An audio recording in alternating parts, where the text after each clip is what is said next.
Okay.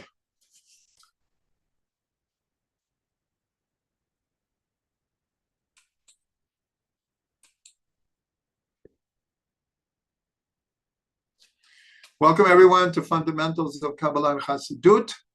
We are continuing with our series, The Life and Teachings of the Baal Shem Tov. Tonight, we are going to enter into a new phase of this series where we are going to start relating different Torahs, different teachings that the Baal Shem Tov gave over. Up to now, we reviewed his life. We have gone over some of the main tenets of Chassidut as proposed by the Baal Shem Tov, as initiated by the Baal Shem Tov, but they were very in general. And then last week before Shavuos, we reviewed the parallel or the connections between the Baal Shem Tov, who passed away on Shavuot, and David HaMelech, who passed away in Shavuot, and the main personality of Shavuot, who is Moshe. So we looked at the lives of the Baal Shem Tov, David HaMelech, and Moshe Rabbeinu, and saw tremendous parallels between them. Tonight, we're going to enter into a new phase of giving over specific Torah that the Baal Shem Tov gave over. Now, he gave over hundreds and hundreds and hundreds of Torah. These are ones that I've picked out. I'm going to present them in no particular order, and each one stands on its own. These are individual Torahs. Many of them you may have heard of, or many you are aware of through other teachings of Chassidut, because ultimately all the teachings of Chassidut begin with the Baal Shem Tov. So where we're going to start is I'm going to read the only written evidence we have from the Baal Shem Tov himself. As we've talked about, he did not write any books, and only towards the end of his life did he give permission for his teachings to be written down. And Baruch Hashem, they were written down. That we reviewed already. But this is a letter that he wrote to his brother-in-law, which is one of the most important foundations of Chassidut. The letter is not complete. This is more like an excerpt from the letter, but it has all the important parts. Now, we should remember that this letter was written to his brother-in-law, his wife's brother, who, for approximately the first 15 years of the Baal Shem Tov's marriage to his sister, he was vehemently opposed to the marriage, and he thought the Baal Shem Tov a complete illiterate dunce. The Baal Shem Tov was so hidden, his brother-in-law had no idea who he really was.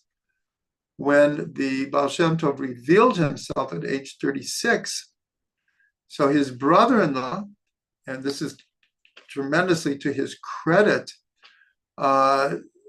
really, felt shamed at the way he had treated his brother-in-law. And he actually became one of his top students, one of his top followers and supporters. So his name was Gershon of Kitov. Kitov was the town that he came from. And he himself was a great Talmid Chacham. So this is the letter that the Baal Shem Tov wrote to him. And as I said, it's the only actual written evidence or legacy we have from the Baal Shem Tov in his own words. So he says like this. This is in a letter that he wrote to him. On Rosh Hashanah of the year 5507, which is 1746 in the Common Era, I performed by means of an oath an elevation of soul, as known to you, and saw wondrous things I had never seen before. This was very common in Jewish mysticism, of deep mystical meditations that took the soul somewhat out of this world to transcend the body and to have very, very spiritual and mystical experiences. What I saw and learned there is impossible to convey in words, even face to face. I ascended from level to level until I entered the chamber of the Mashiach, where the Mashiach learns Torah with all the Tanaim and Tzadikim, and also with the 7 shepherds.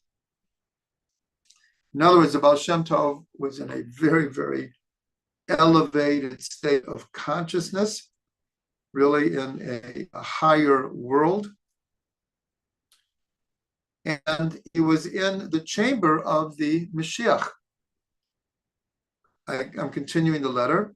I asked the Mashiach, when will the master? And he answered, by this you shall know, when your teaching will become public and revealed in the world, and your well springs burst forth to the farthest extremes. That which I have taught you, you have comprehended. And they also shall be able to perform unifications and elevations as you. Then all of the shells, the klipot, will cease to exist, and there shall be a time of goodwill and salvation. That's the first part of the letter. And here the Mashiach is putting it back on the Baal Shem Tov and revealing to him that the teachings that he has to share with the world, this is what will bring the Mashiach into the world. And these are the quotes from Tehillim, Vayafutzu Meinatecha Chutza. When the well springs of your teaching spread to the farthest reaches. Now, you should know that this, what's called Aliyat Neshama, happens 12 years after the Baal Shem Tov had revealed himself, and 14 years before he passes away. So in other words, we'll say like in the middle of his really beginning and establishing the Hasidic movement. The letter continues. I stood in wonder and great distress as to the length of time for this. When could this be? But from what I learned there, 3 potent practices and 3 holy names, easy to learn and explain, my mind settled, and I thought that possibly by means of these, men of my nature will be able to achieve levels similar to mine. But I was not given permission all my life to reveal this. But this I may inform you, and may God help you. Your way shall ever be in the presence of God, and never leave your consciousness in the time of your prayer and study. Now, what comes now is the main reason why I am reading this letter, because in this letter, the Baal Shem Tov reveals one of his major teachings, and that's the one I wanted to start with.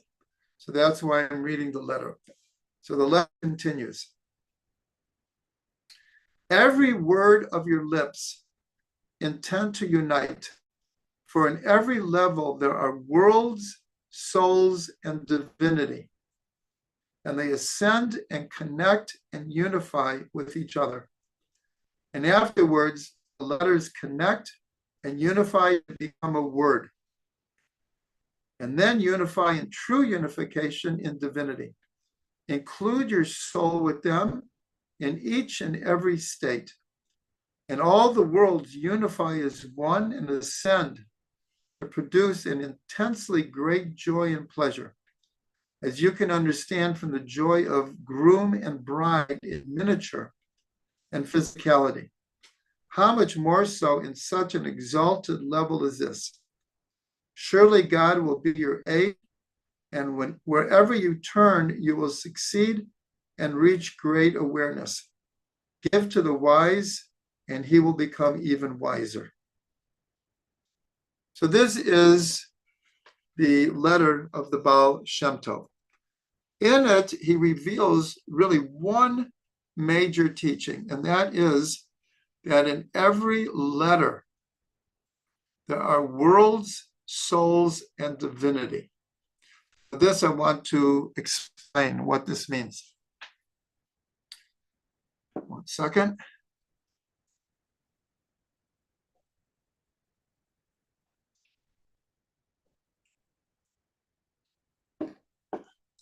The Baal Shem Tov is revealing, as in previous Kabbalistic teachings, that the Hebrew letters are the building blocks of creation. And in every letter, there are these three levels. The level of worlds, first of all, in Hebrew, it's called olamot, is worlds, nishamot are souls, and elokut is divinity. So each letter manifests in the physical world. In other words, the way that not just a Kabbalist, because we have in Pirkei Avot that God created the world through speech. Through the Hebrew letters, God created the world. So everything in the world is simply a manifestation or combination of Hebrew letters. And these Hebrew letters manifest in the physical world at the level of soul and as the means or the channel through which God uses to create and maintain the world. Now, many of you perhaps have seen Rav Ginsburg's book on the Hebrew letters. This is the basis of the book.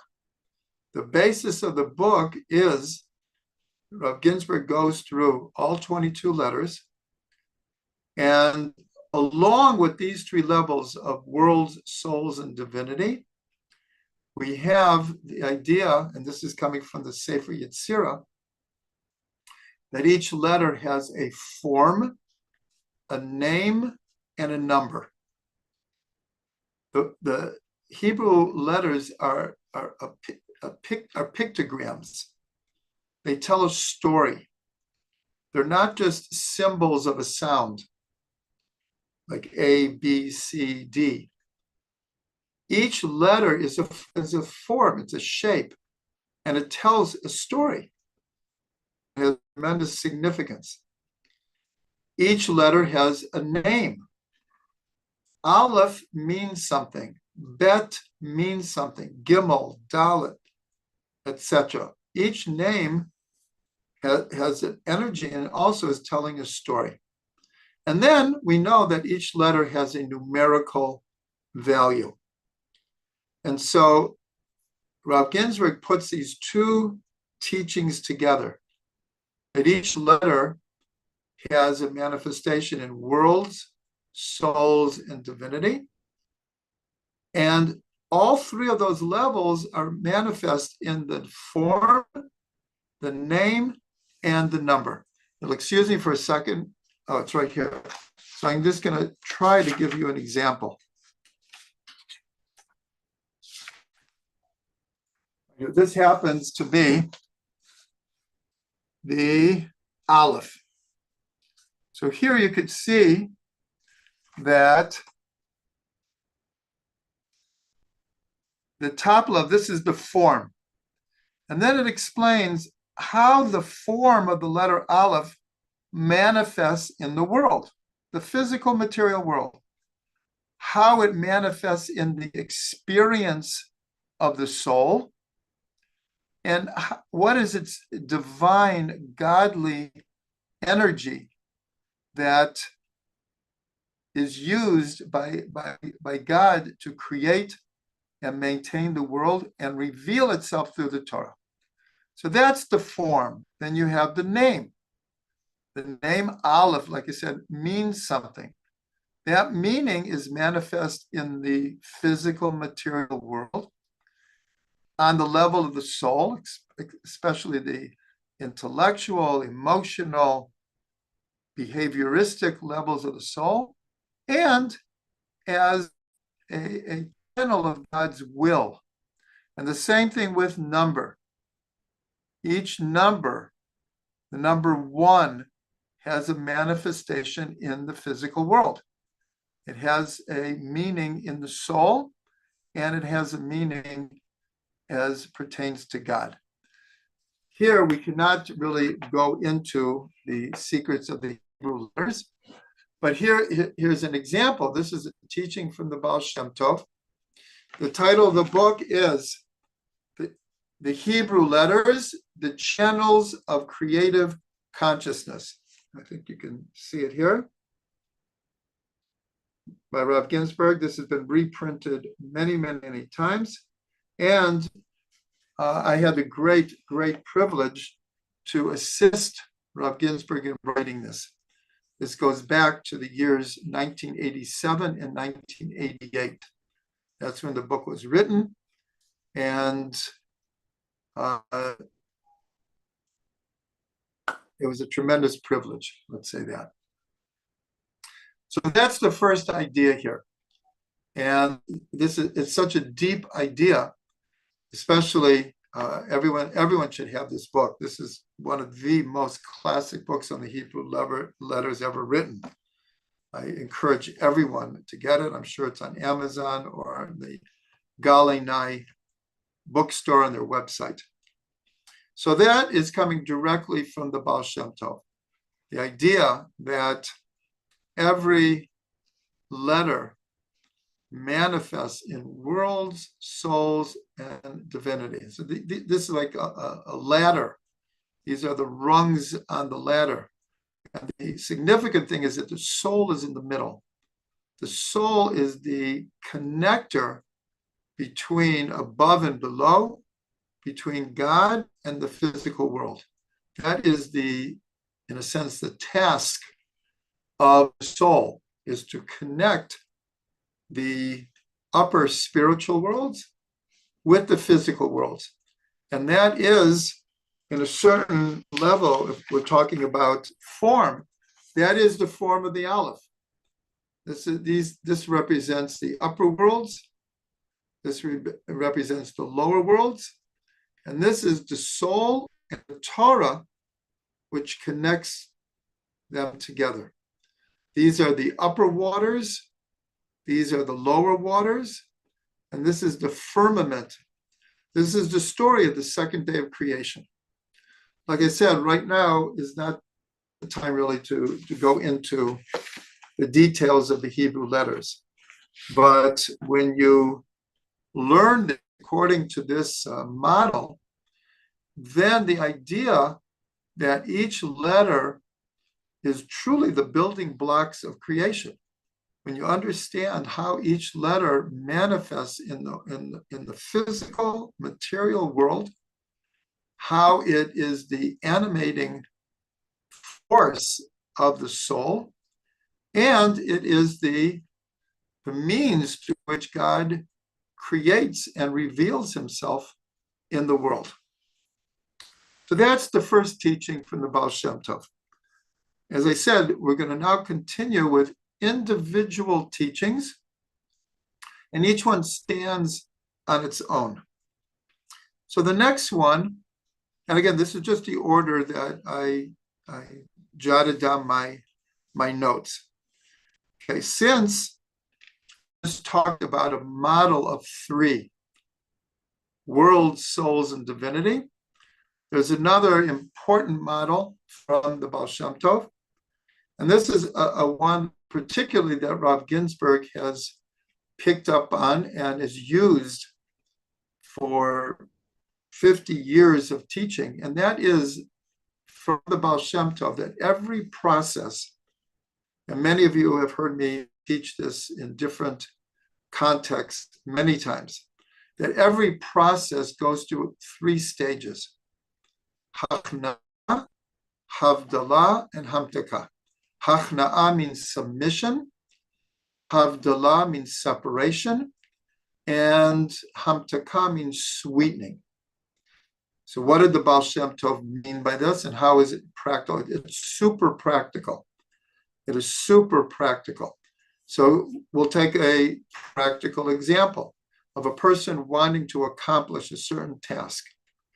That task could take a half an hour. It could take a day. It could take a month, a year, or 10 years. It doesn't matter. It's a process. And that process will go through 3 stages. The first stage is called submission, hachna'ah, where if we want to accomplish anything, from the smallest thing to the largest or the longest type of task, we have to submit our time, energy, and most importantly, our will to accomplish it. In other words, I think I want to do X, but unless I submit my will to accomplishing that, nothing gets done. So the first stage is always called submission, which has to do with decision, with applying our will. I am going to do this. The second stage is really by far the longest, and that's called separation, havdalah, the same word as the ceremony we do at the end of Shabbat, where we separate from Shabbat to the entering into the 6 days of the week. So here, separation means the mental, intellectual, emotional decisions that have to be made in order to accomplish something. In other words, I've submitted my will to do something. But now, every 5 minutes, I have to make decisions as to, is what I'm doing right now and what I'm going to be doing in the next 5 minutes or 5 hours, is this going to take me closer to accomplishing this task, or is it going to become a distraction? So in other words, the whole decision-making process, which is focused on accomplishing this matter, has to be accompanied by many, many decisions, and that's called separation. Separating between that which is efficient, which is helpful, which will get me closer to the goal, or those things that will distract me, will discourage me, will take me away from the goal. And then finally, we have the stage of hamtaka, sweetening. And this is related in 2 ways. First of all, I think we all know from small tasks to large tasks that many times we decide to do something and we put effort into it. Sometimes we put our heart and soul into it. Maybe we put a lot of money into it, whatever it is. And then we accomplish it. The question is, does that bring us satisfaction? In other words, sometimes we work very hard for a goal, and when we get there, it's like, yes, I did it, and I feel good about it, and I feel accomplishment. But other times, we get to the goal, and it's like, it's not really what I thought it would be, and I'm actually quite disappointed. I put all this effort, and it didn't pan out.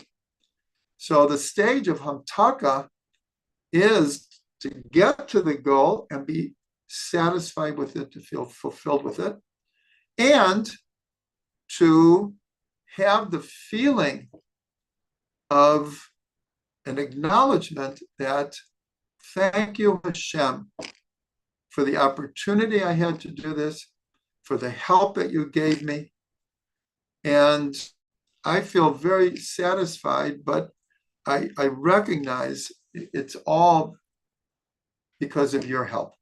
That is a great sweetening. It's a great sweetening.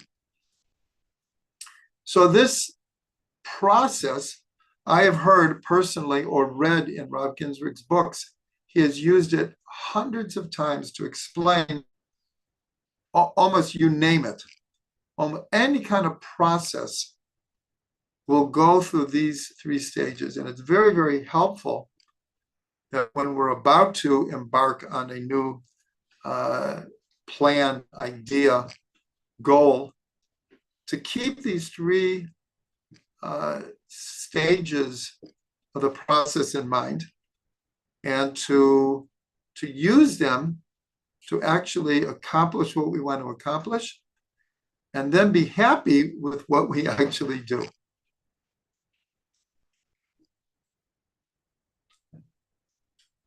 Since we're on models of three, we're going to add one more from the Baal Shem Tov.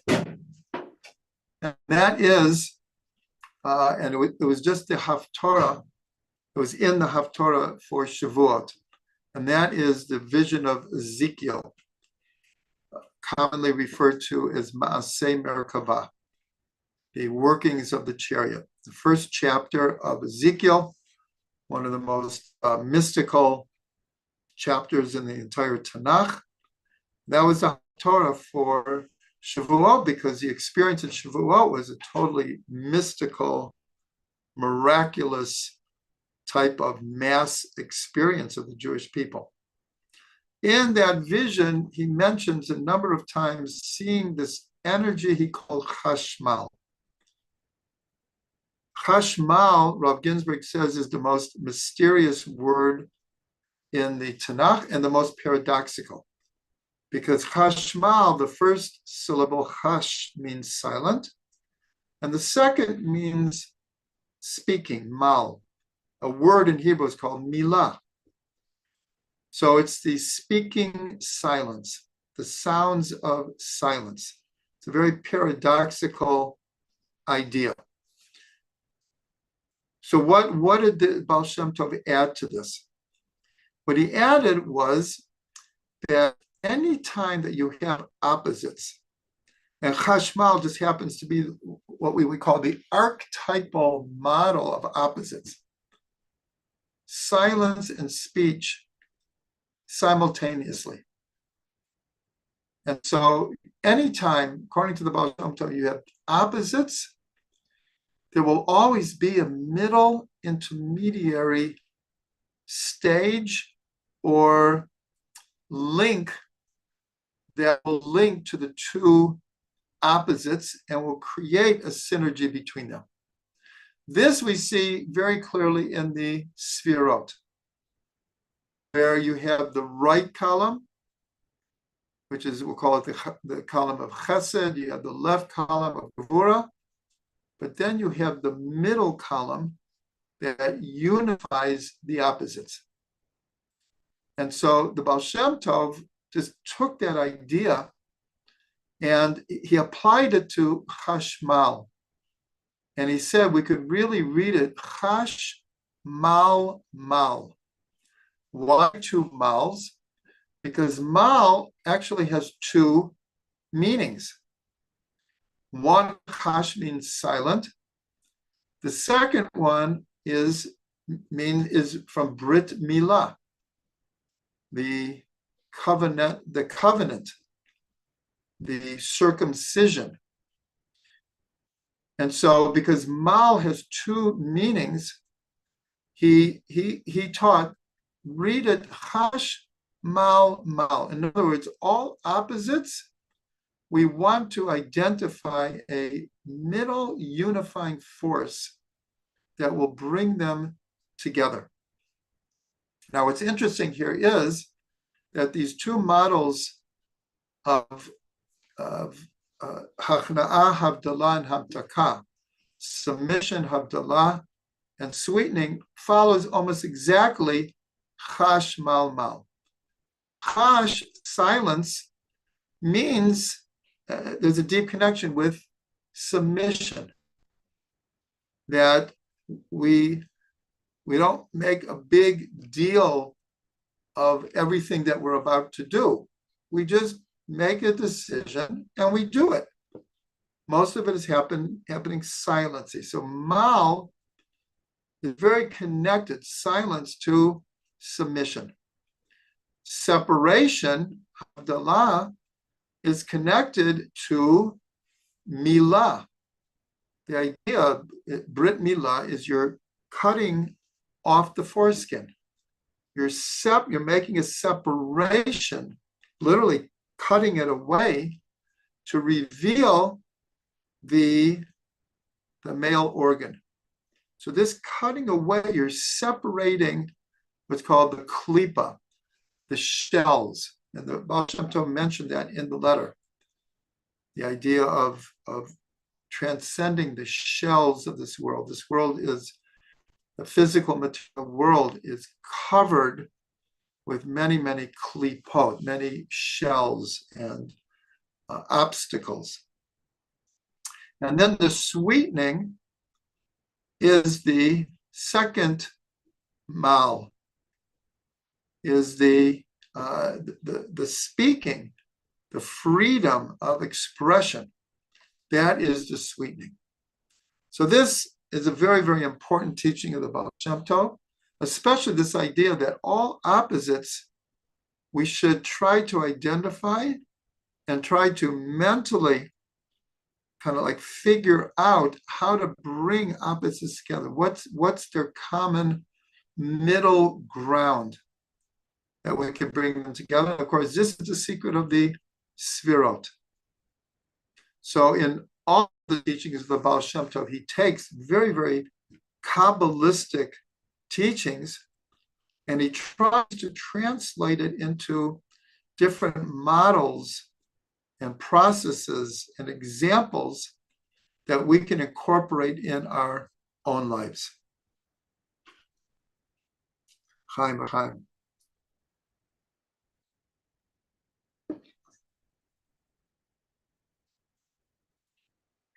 The next teaching is a well-known teaching from the Baal Shem Tov that, first of all, I should just mention that some of the teachings of the Baal Shem Tov were repeated, added on to, morphed within the Hasidic movement.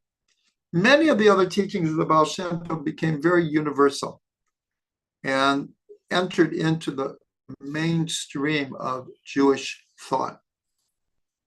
So the Baal Shem Tov says the following about a statement in the Gemara. In the Gemara, there's a discussion about what's called mazal. Mazal, we know the famous term mazal tov, which we usually translate as congregation. Whoa. Whoa.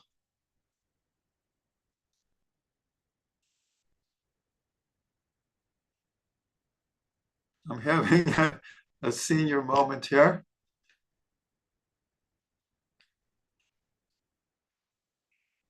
Here's my wife. She's always helping me. Congratulations. I got it mixed up with congregations.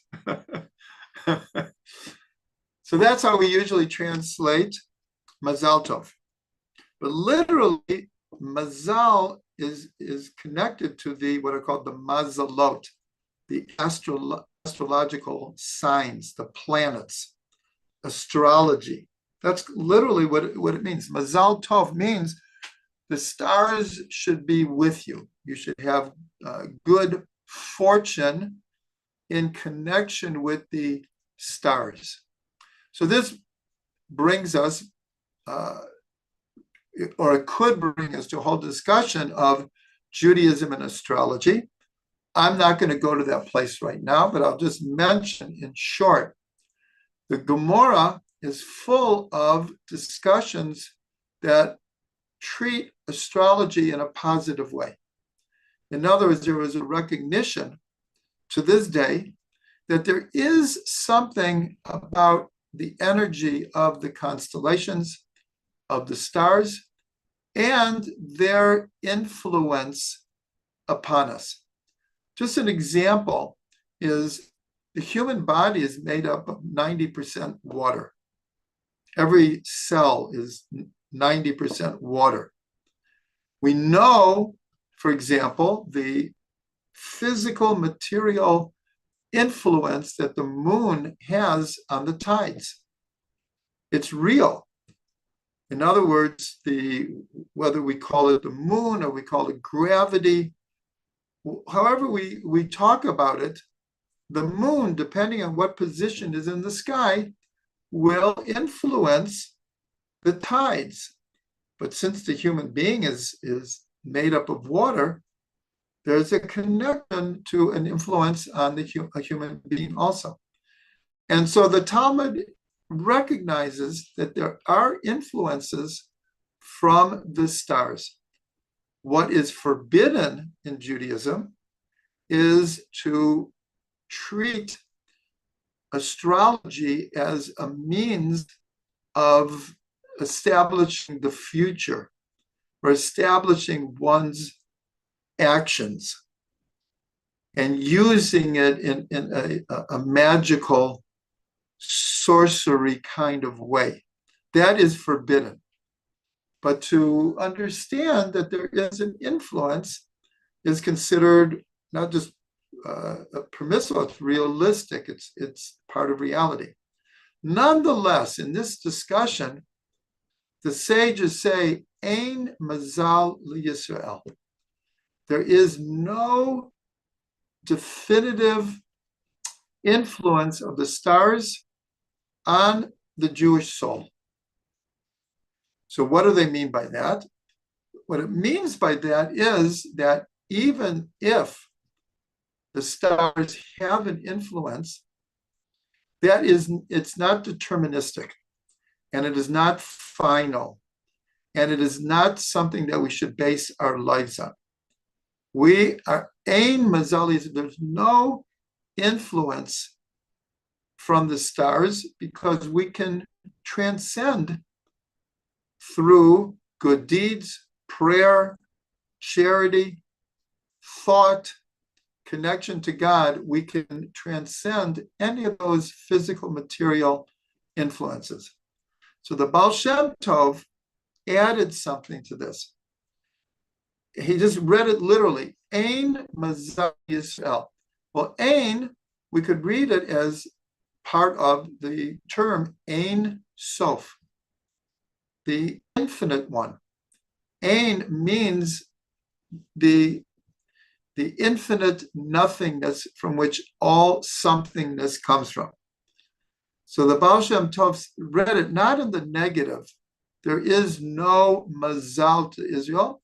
He reads it, the Ein Sof is the mazal of Israel. That is the influence. That is the determining factor that influences a Jewish. So it's a very well-known teaching from the Baal Shem Tov. Ein mazal Yisrael, he reads it, the Ein, this is the mazal of Israel. Now the next one became extremely important in the development of Kabbalah. We've discussed many times the Arizal's Kabbalistic cosmology for explaining how this world came into being.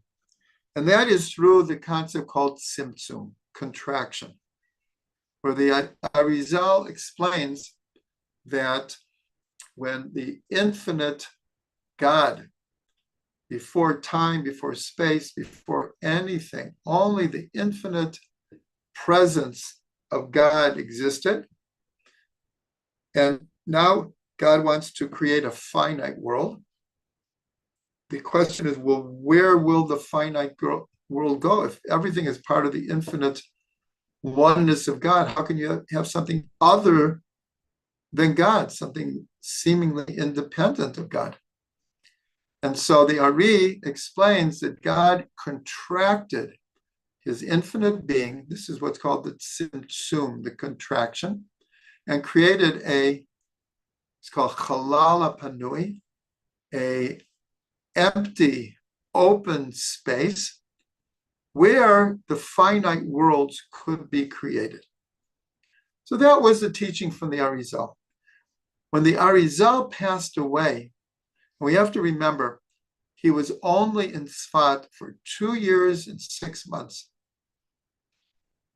or 2 years and 9 months, one of the two, less than 3 years, which is an astounding thing because we quote the Arizal all over the place. And yet all of those teachings were given over in less than 3 years. His main student was Rabbi Chaim Vital. He had approximately 20 other students, but it was primarily Rabbi Chaim Vital that the Ari gave over his deeper teachings.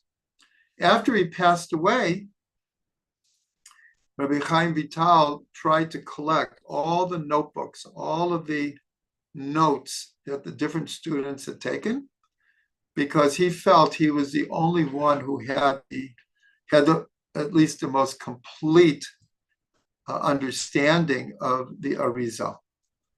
And it took him 20 years. And finally, it was actually his son who finally published what we now call as the Kitvei Ari, the writings of the Ari that are divided into 8 volumes.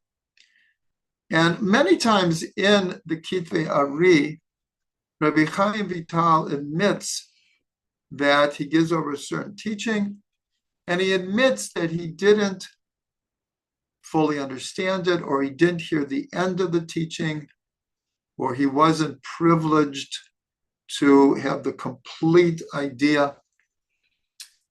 But nonetheless, we would know very little about the Arizal if it wasn't for Rabbi Chaim Vital. So this is in no way a criticism. But what happened is that at a certain point, it became unclear exactly what the Arizal meant by the tzimtzum.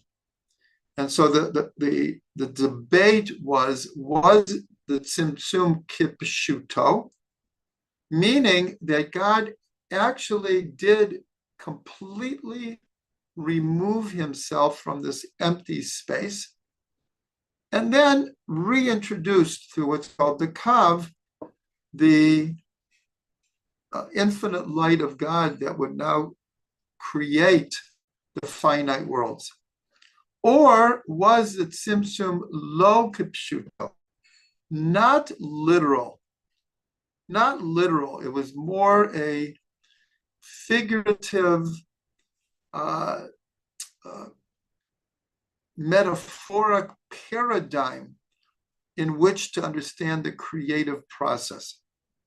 There was a very, very strong debate, and the implications are enormous between which side you take.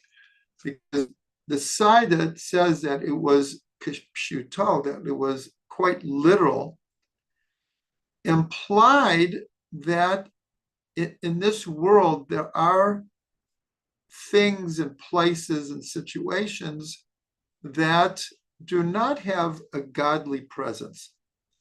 In other words, the whole premise of the creation was creating a space that God was not present, and that had an effect. And of course, that's where evil comes from. But those who consider it lo kipshuto means that even in this so-called empty space, there was what was called a reshimu, an impression, and that it wasn't truly empty, because the Zohar teaches in many different ways that there is no such thing as a place void of God's presence. It would be oxymoronic. The Baal Shem Tov is a very, very strong advocate of Tzimtzum lo k'pshuto, that it should not be taken literally. And there is no such thing, even evil, not that God, chas v'shalom, creates evil. We actually have a principle that no evil comes from God. But what does come is the possibility of evil. And that is to maintain what we call free will and to give human beings the opportunity to earn their status as an image of God. So this is a very, very important teaching of the Baal Shem Tov, which in almost all cases was adopted within Kabbalistic and philosophical circles. So this was a great contribution from the Baal Shem Tov, that he took a very strong stand that the Arizal's true meaning was there is no place, even in the contraction, that did not have an impression of God's energy, God's presence.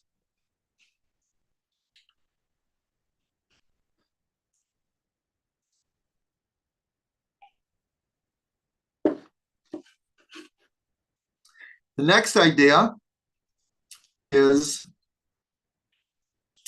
and I say we only have time for another one or two.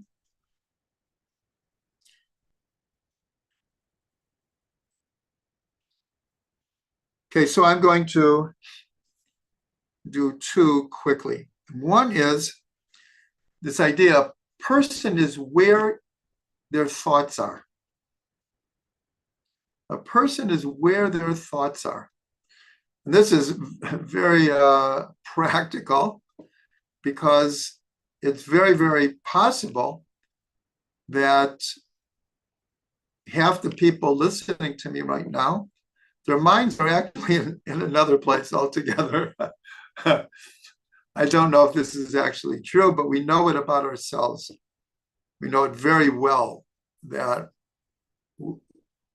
whether we're at work or we're learning or we're doing a project or whatever we're doing, so many times our minds are someplace else.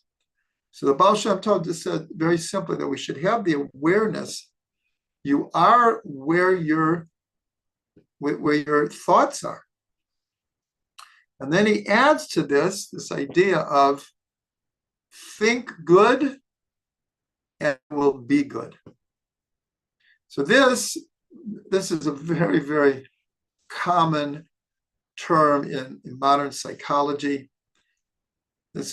These two ideas come together in the 60s. There was this idea of be here now, this idea of focusing where you are right now.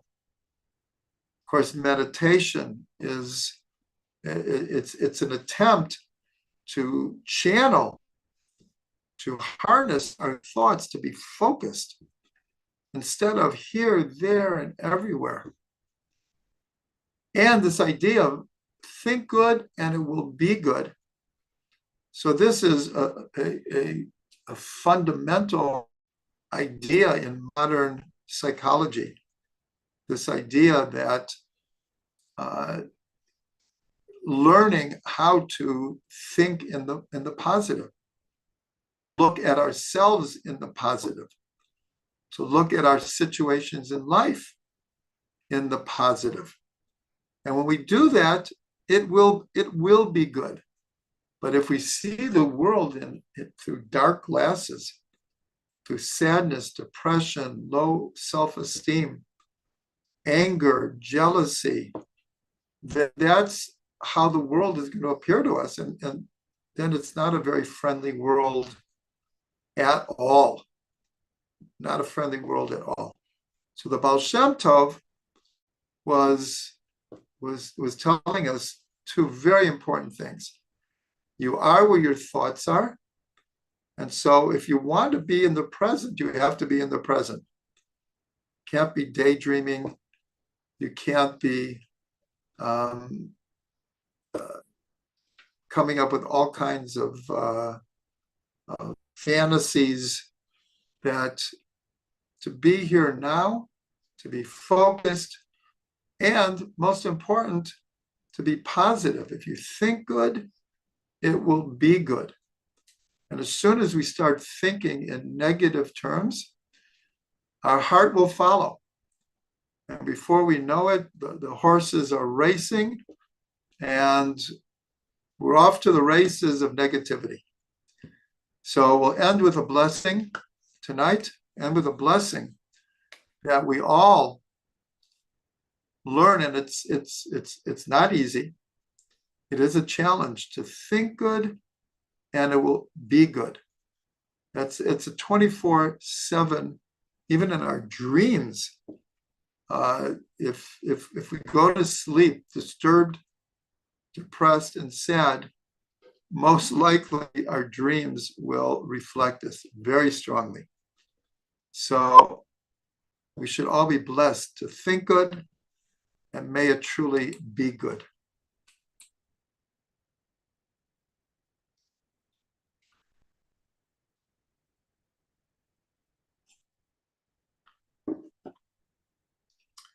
Baruch Hashem for the Baal Shem Tov. Okay, let me